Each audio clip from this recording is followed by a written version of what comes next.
Good evening, everyone. It's so nice to see you guys all here today for the Idea Networking session for July 2024. My name is Sharon Chaden Burks, and I'm an instructional designer for Sinclair Community College. I've been there since 2019, and before that, I used to teach ESL in higher education. So that's a little bit about me. We have two new guest speakers tonight. We are going to start with Aneta, and I'm gonna let you pronounce your last name, Aneta, because I already forgot. I told you I would forget how to pronounce it, but you'll definitely do it correctly. So It's all Aneta, good. yeah, Aneta and Amy Frieze. So please write down your questions. You can, if you click on the link to the agenda in the chat, you can see a little bit more about Aneta and Amy's backgrounds. Write down your questions that you have for our guest speakers and be prepared for chat with them in breakout rooms when we go to breakout rooms. All right, this is me. So hello everyone. My name is Aneta Wisniewska, and I am an instructional designer at one of the universities. I work in the higher ed. I'm a former teacher. I transitioned out of teaching like 2 years, something like that, a little bit shorter than that. I taught for 7 years in different school districts. And at one point, I decided that I want to try something else, something new. And I was just kind of analyze my own strengths and my teaching career, and just got hooked up on instructional design. I thought I'd be really good at it.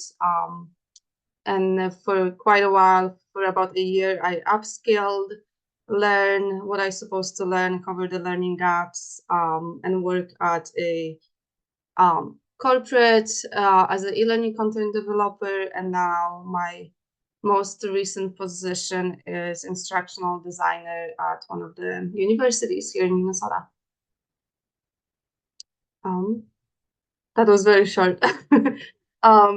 How I got here, I guess, with the whole upskilling, I work with Devlin Peck, and got the guidance and help from him, learning the storyline, the software, making my flagship projects. And once this was done, I started applying to jobs, and it's been really great so far. I really like what I'm doing. I enjoy working with technology, creating e-learning modules for people to help them to be more successful on the job. And it's just been a really good change in my life, and I'm really happy with my choice. I think there's a lot of opportunities and a lot of opportunity for growth. And yes, like, this is a very short story, but basically that's how I end up here, and this is what I'm doing now. I'll ask just one follow-up Yeah. before we go to Amy. What do you think was a skill or competency or characteristic that you had or developed in teaching that was super helpful in your current job? I think breaking down the content into those bite pieces, just really looking at the bigger picture and seeing how I can connect with my audience, how I can make something relevant, and how I can make it engaging. Just like for my students, when I was designing our lessons, I always try to make sure there's enough practice, and it's hands-on activities. So same with just being instructional designer. If I work even with the technical content or very specific related to a specific industry like healthcare, just really breaking it down to those small pieces and putting that engagement piece, how to know how to engage the learner.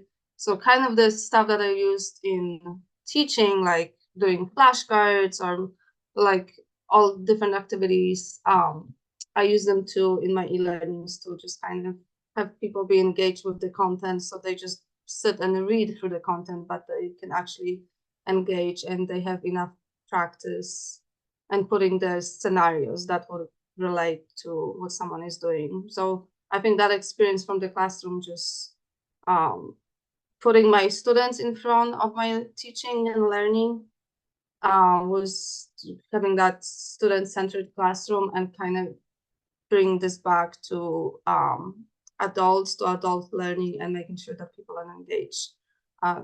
It really helps me to grow as an instructional designer. I completely agree about a lot of stuff when you create when you're a teacher, you use that knowledge of what works and pacing and Mhm. rhythm and what would a learner really respond to. How do I want to check that they understand what's going on? Like all of those skills that you build while you're teaching with people really, I thought translated really well into figuring out how to create something for someone to interact with to learn something for sure. Yeah. All right, Amy, about to hand it over to you. You ready? Yes, I was just writing down some thoughts from Excellent. what Aneta shared. Hi, everybody. My name's Amy Frieze, and I'm not an instructional designer. I work for an ed tech company, and the ed tech company is K-12 Insight, and we have a software that embeds in school district websites.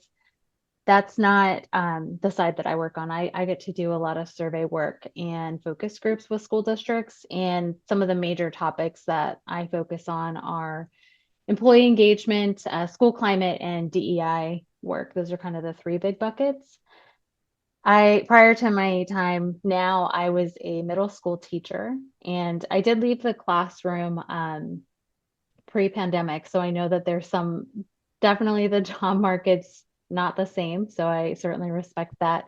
Um, but when I left, I leaned heavily on my network.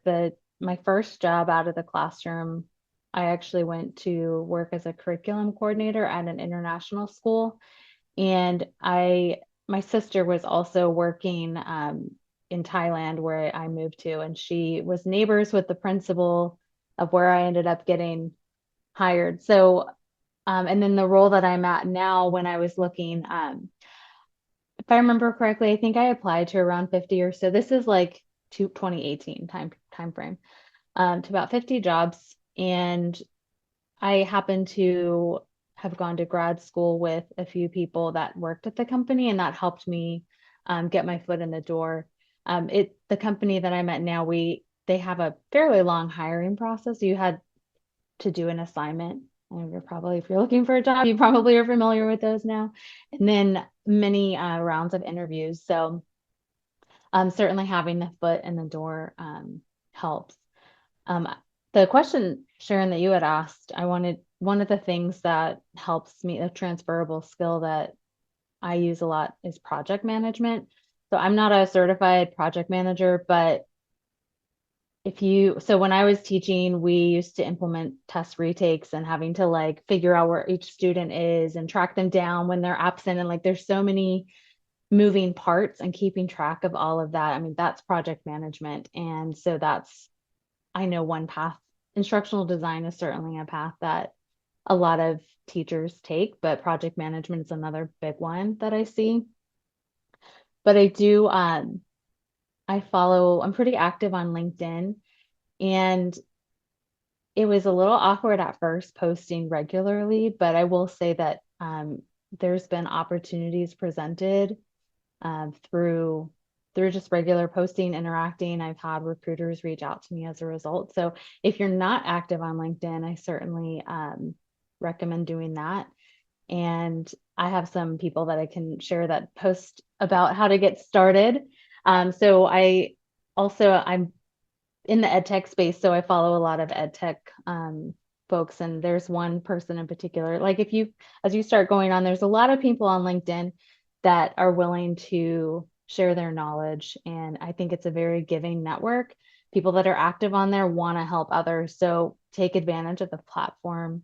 Um, Whether you're doing it for a job search or not, one thing that I hate to say regret, but I wish I would have done when I was teaching and even early on in my career or my job that I'm at now is network.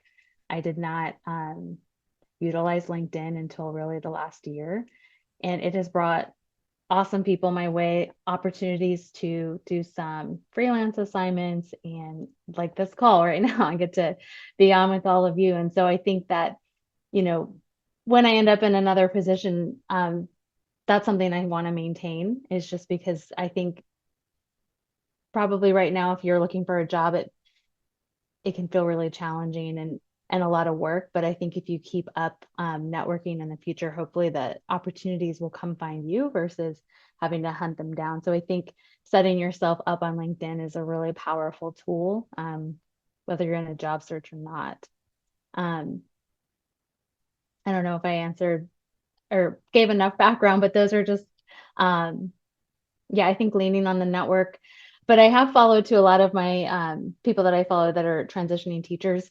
There's been plenty of people that get jobs just cold applying, and there's some that get jobs networking. So there's really no one right way to do it.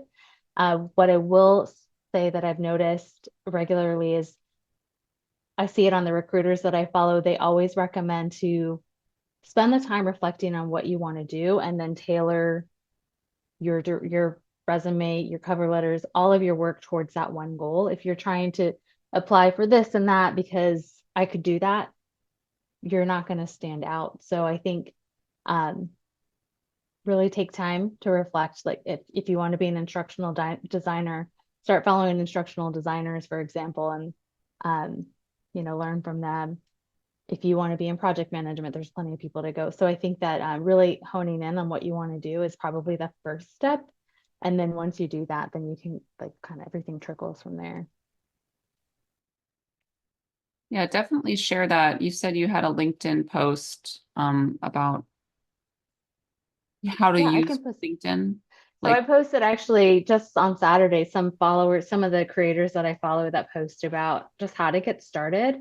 I ended up getting active posting regularly. One of my connections, she did a 30-day challenge where just posting every day for 30 days. And it was a small group of us that did that. And it was a really great way to get comfortable and get started. And we all kind of supported each other. We'd go in and comment on people's things. And so if you have, if you ever want to do that, let me know. Tell me, and I'll go pay attention to your content and start commenting.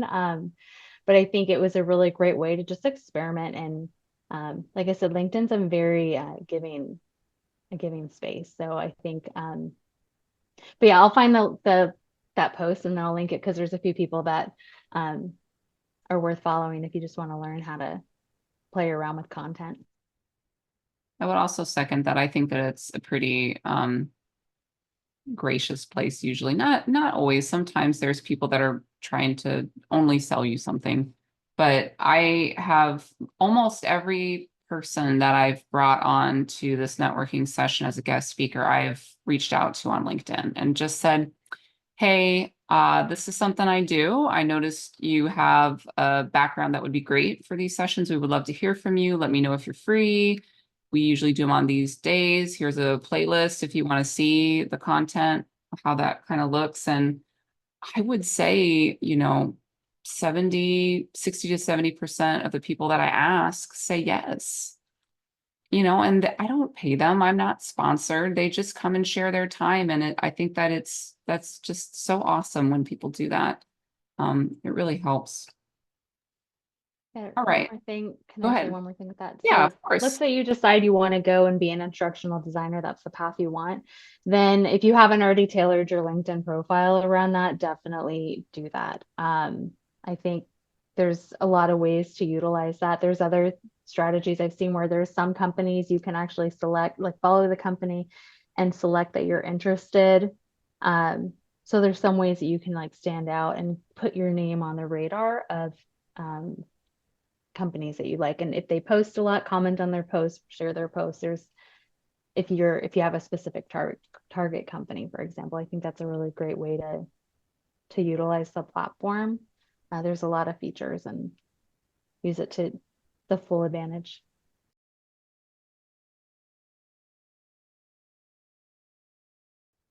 Okay, welcome back, everyone. I want to tell you about the next session that we are going to have, and it's going to be on Tuesday, August 6th from 7 to 8 p.m. It's always the first Tuesday of the month from 7 to 8. unless like I'm traveling or something real weird that doesn't normally happen. We have about a little less than 15 minutes left, and I think we're ready to open it up to whole group Q&A. So feel free to unmute if anybody has anything to celebrate, you want to share. Is that somebody or no? If you have anything you want to ask or share or celebrate, feel free to unmute. I have an in-person interview, so a second interview. So Oh, I'm that's excited about that. Yay, is that coming up this week? It's not this week, but the next. Okay. So, How's the interview? Has it been nerve-wracking, or you've been feeling pretty comfortable? well, I've only had one interview and it's been 3 months. So, and then all of a sudden this week, I got 4 companies approach me. Two are just not going to work out, but then the other two are looking like good opportunities. And so the one, I have the second interview. So it's been nerve-wracking in the sense that I need a job soon, and I haven't had people, you know, um, reaching out to me asking for interviews. But I'm glad for this one, and it's forcing me to finish my portfolio because they need it before I go in person and interview. So I'm Nice, working on my portfolio. nice. I sometimes wonder too, like when you said that it comes in like spurts, like maybe it has to do with, maybe it correlates with quarters and stuff when people kind of take a look at their books and their numbers and they kind of see what they have available, and who knows? Yeah, I don't know, but it's been weird. Mm. I'm just glad I have some. So Good. I have really enjoyed this, what seemed like a really short networking meeting. I mean, we've been here for 50 minutes and it feels like we've been here for 10. Listening to some of you speak and ask questions and getting your perspectives it's really nice and refreshing to know that there are others in that transition phase, or Mel, like you have a job interview. I hope that goes really well for you. To know that there's people going into ID or not even in ID, just moving around and networking. It's nice to see other people actually doing that instead of looking on LinkedIn and just seeing profiles. So this has been a really fun evening for me, and I'm looking forward to continuing it. Yeah, it definitely helps when you see that people are more than that little square. It's even cooler when you get to see them in real life, you know. Yeah, and if you're not inviting people to coffee chats, I recommend doing that. Like That's Sharon how and we I, met, kind of, Amy, yeah. right? Well, I joined this, and then Sharon and I ended up talking on the side, and Yeah. I've met a lot of amazing people that one just are supporting me, or like I said earlier, just providing opportunities, whether that be to a thought partnership or um, help create content for them. So I think it was scary to do that at first. Strangers scare me. So I think but it gets much easier. And if you're wanting to do interviews, doing those coffee chats can be really helpful because then you can kind of craft your background. And um so coffee chats are a little more casual, sometimes informational interviews too, if you have people that are in roles that you're interested in. So those are if you're not doing that, I would say probably 90% of the time, everyone's that I've invited to do that has wanted to meet. Mhm. Maybe even more than 90, I think. I loved our coffee chat. It's nice to just, get to know the person, um, and not just like what you're trying to do, but like kind of who you are and what's important to you and where you want to go. Here's something that I'm going to be doing soon. I'm going to a conference in July called Teaching with AI, and it's going to be in Orlando. It's going to be so hot. It's going to be so miserably hot, but it sounds super cool and it sounds super fun. So maybe if I learn anything, really interesting, I'll share that next time. Because yeah, wow, that is coming up so fast. It's just like 2 weeks away or something.